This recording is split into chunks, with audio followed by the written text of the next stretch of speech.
Let me tell you that I love you, and I think about you all the time. Caledonia, you call me, now I'm going home. For if I should become a stranger, you know that it would make me more than sad. Caledonia. Brothers and sisters, think about all those who tell us I'm no good enough, no big enough, no rich enough, no smart enough. And think of the words of that wonderful song by Lavi Siffre. Something inside so strong. Brothers and sisters, when they insist we're just not good enough, when we know better, just look them in the eyes and say, we're going to do it anyway. Thanks very much. We have, on the 18th of September, such a fantastic opportunity. You know, we are really lucky. There's not many countries have had the opportunity that we have right now to democratically, peacefully choose the future of our country. On the 18th of September, each and every one of us, as individuals, will hold the future of our country in our hands. We'll all have one vote. Person in the street, to the politician, to the business person, we'll all have one vote. We will be truly sovereign and we will hold the future of our country in our hands. We might not get that opportunity ever again in our lifetimes. Shortly after the polls close, at 10 o'clock on the 18th of September, we will know whether we've kept control of our own country or handed it straight back to Westminster. I know what I hope we do with every fibre of my being. We owe it to ourselves and to future generations to keep control of our country so that we can build the more prosperous, fairer, better country for all of us to live in and for future generations to inherit. Thank you very much. If you don't like us. So please let's not make the debate about Alex Salmond, whether you like him or loathe him. Personally, I have great respect for the man. And you'd expect that, but he has at least given us this opportunity. But it's really not about him. It's about your future and taking that future in your hands, deciding for yourselves what is the best for the people of Scotland. You can choose the government you want at that time, and that may be a completely different government. There may be completely different parties in that new Parliament. I think it's an exciting opportunity for Scottish politics to break the link with Westminster and determine the kind of parties and policies that the people of Scotland need and want. A no vote leaves Scotland vulnerable to future failures of Westminster governments. We don't vote for. You know, we have only had a period of 23 months since the Second World War where our votes changed the outcome of a UK general election. In the 60s, and again most latterly in 1974, between February and October, those are the only occasions when we've had an impact of that kind. We tend to get Labour governments when the rest of the UK votes Labour. We tend to get Conservative governments when the rest of the UK votes Conservative. We possibly might get a UKIP government if the rest of the UK votes UKIP.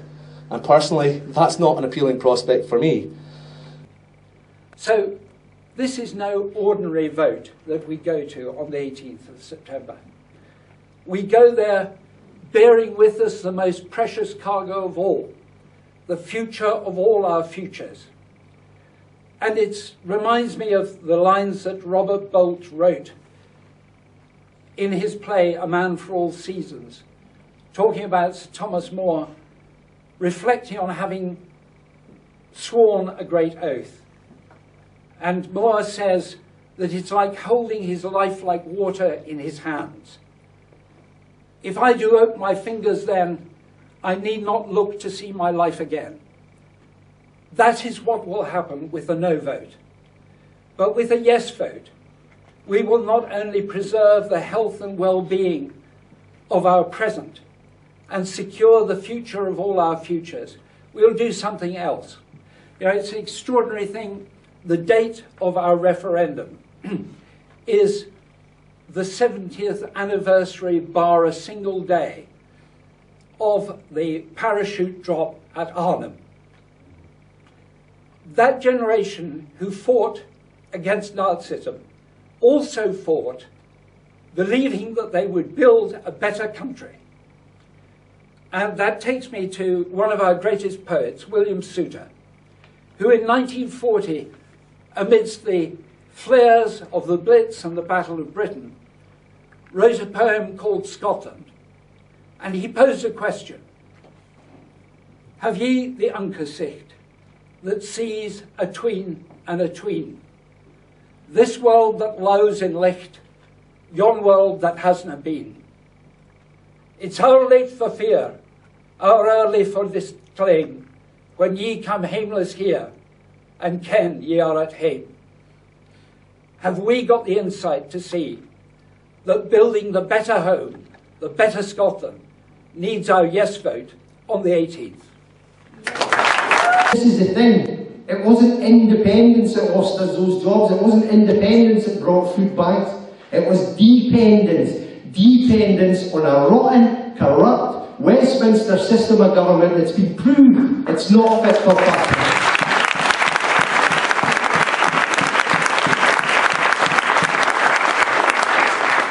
And how dare they come here and preach to us about the dangers of independence? The dangers of what? The dangers of us taking control of our own destiny, us making the decisions that matter, us being in charge of the economic levers of power, us being the ones that say there is an alternative. There is an alternative to this austerity project that all the main parties in Westminster are united in, by the way. Doesn't matter whether you vote for Labour or Liberal or Tories. Come the next general election, it'll be more austerity.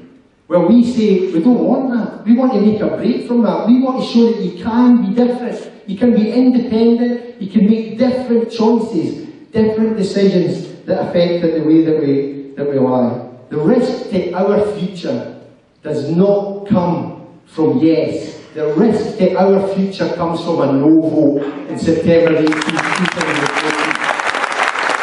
And as Mandela said, everything seems impossible until it's done.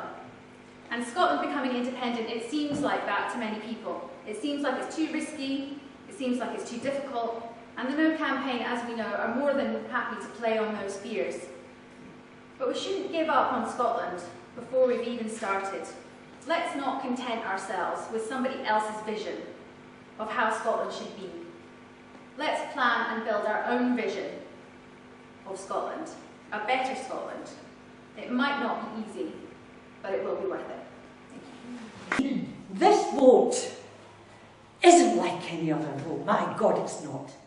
Imagine having the democratic right to cast a vote for or against your country's independence. Not a bullet, not threats, not tanks on the street, just a ballot box and yourself in there with a cross in front of you. And you're right, it's about confidence.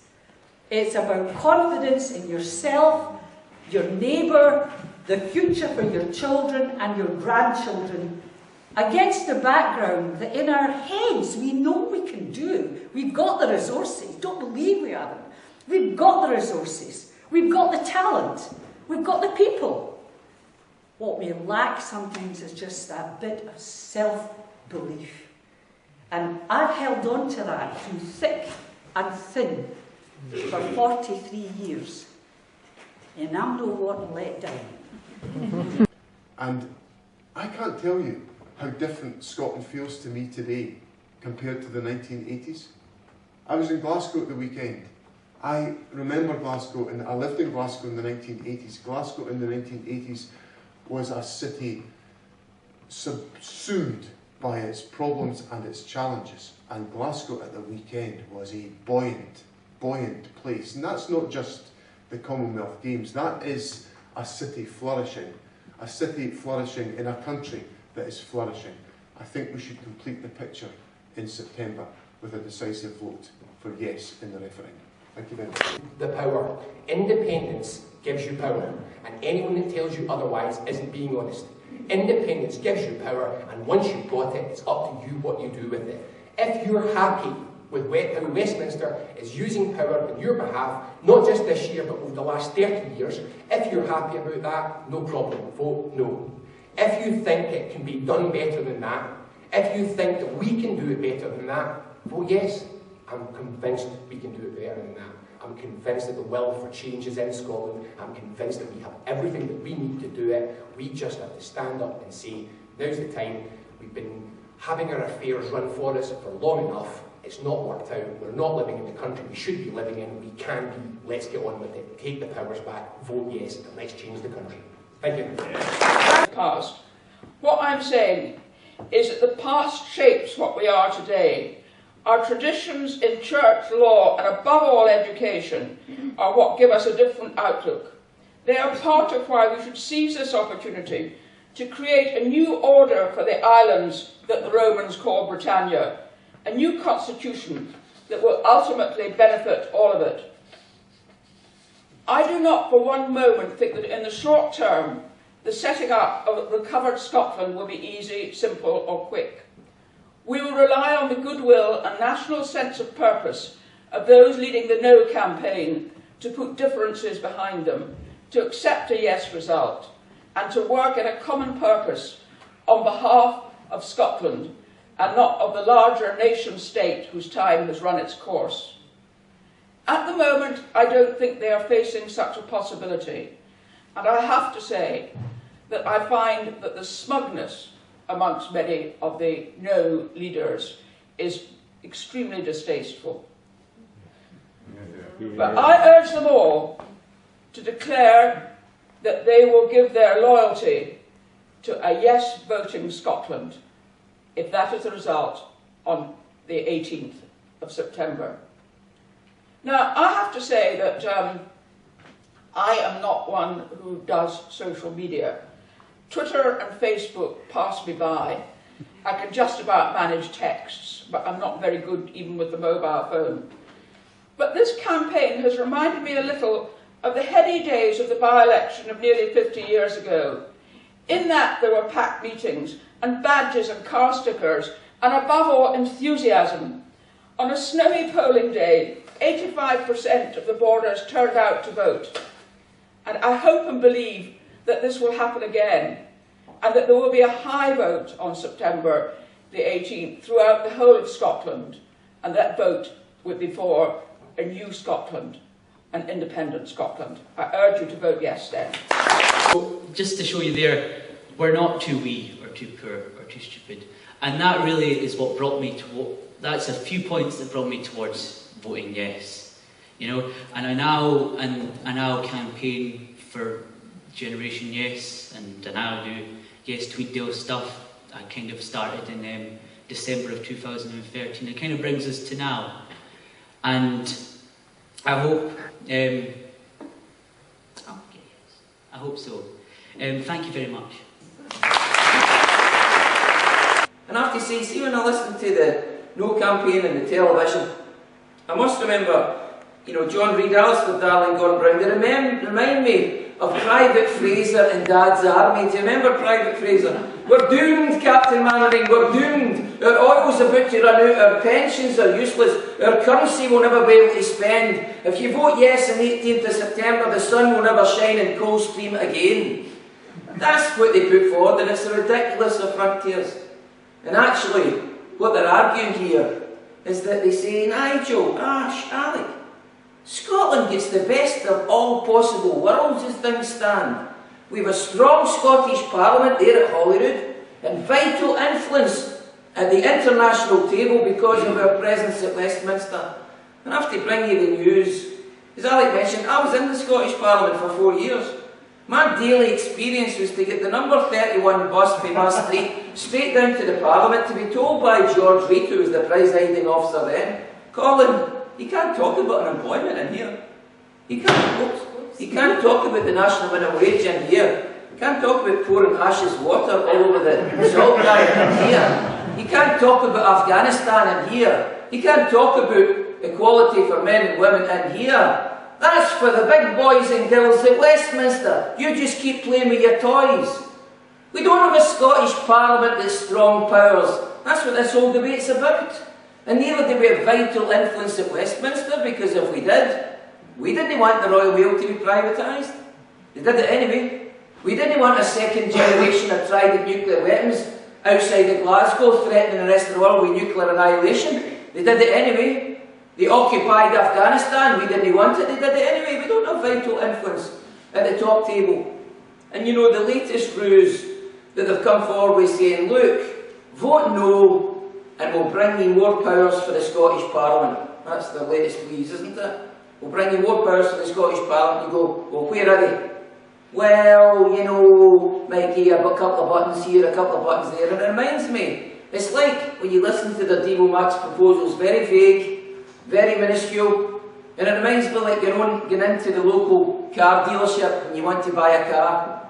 And you say to the salesman, I want to buy a new car. Oh, Mr. Fox, we've got an ideal car for you here. Look, this is the new Ford Devo Max. And it's ideal for you. And you go, that car's only got 2 wheels. Yes, but it's got all the power that you find necessary. All the power that you'll need. And of course you say, I want a car with 4 wheels. That everybody else takes for granted. That's what Devo Max is. They're offering us something that's not going to solve all the problems. It's not going to address the issues. It's not going to eradicate the child poverty, the fuel poverty in this part of the world, the chronic shortage of affordable housing. It's not going to eradicate the 1,000 food banks that are in Scotland. It's not going to eradicate the chronic low pay that the border suffers from, the lowest wages in the whole of this country. It's not going to change with those powers because they're not offering us anything worth a damn. And I have to say to you, the reality is that if we want to be in charge of our own country, we've got to vote yes on the 18th of September. And I've only got... People say, what can we, Scotland, do in the world? Well, we can do that. We can start healing people instead of killing people. We can bring medical care to people who don't have it. Independence opens the door to every thought you ever had. We can think afresh and think anew with independence. That's why I'm going to vote yes, and I'm asking you to vote yes on the 18th. I want to quote 2 different women. One quote showing the negativity of the No campaign, and the other quote to inspire us to a yes. The first quote is from Joanne Lamont on the 25th of February in the STD debate. We are not genetically programmed to make political decisions in Scotland. The other quote is from Margot MacDonald. This is our time of reckoning. We've got to take it, and if we don't take it, we are consigning our children to much less than we've had. To narrow horizons, lower aspirations, we are consigning our children to being small, where we should be giving them a much bigger world in their own country. Margot MacDonald. The best small country in the world. We ditched it because it was too much of a boast then, and it'll still be too much of a boast until we make Scotland the best wee country in the world.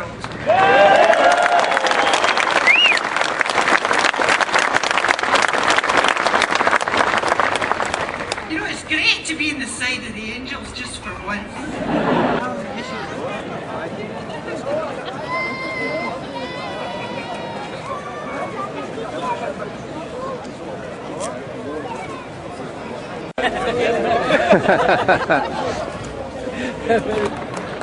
So we are part, and it's illustrated today by this enormous march and rally. We are part of a movement, and therefore the SNP brings our contribution to this movement for independence. As you know, we launched in Yes Scotland the Independence Declaration. It said we believed that it was fundamentally better if decisions about Scotland's future are taken by people who care most about Scotland, that is, the people of Scotland. We wanted a Scotland that speaks with its own voice, makes her own unique contribution to the world, a Scotland that stands alongside the other nations of these islands as an independent nation.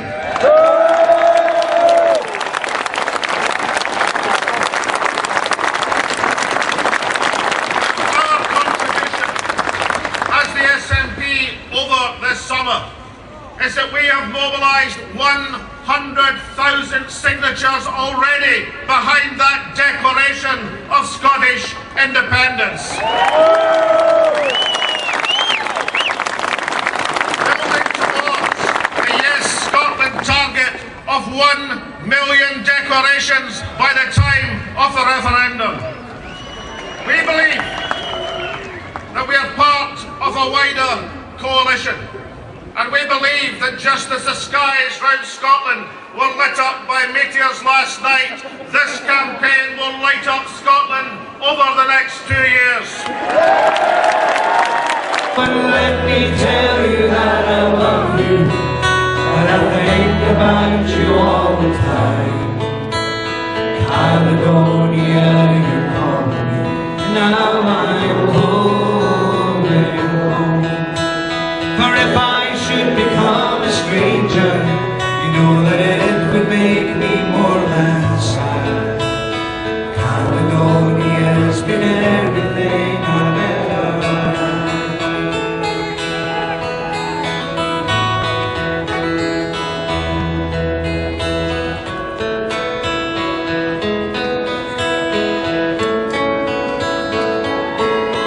And now I'm sitting here before the fire, the empty room, the forest choir.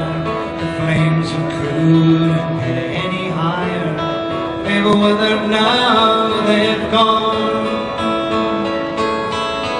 But I'm steady thinking, my way's clear, and I know what I will do tomorrow. When the hands are shaking and the kisses flow, well, I will disappear. Make a bit of noise, let's hear you. Oh, and let me tell you that I love you, that I think about you all the time.